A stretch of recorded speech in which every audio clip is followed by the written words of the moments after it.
Què he volgut fer amb aquest llibre?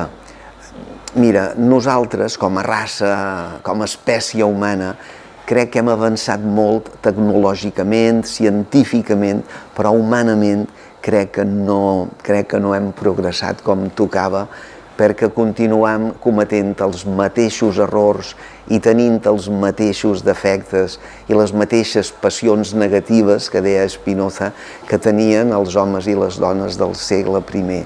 I per això en aquest llibre surt la violència de gènere, surt la guerra, la crueltat, la corrupció política, l'amor. Jo crec que concretament Clàudia Valeri confon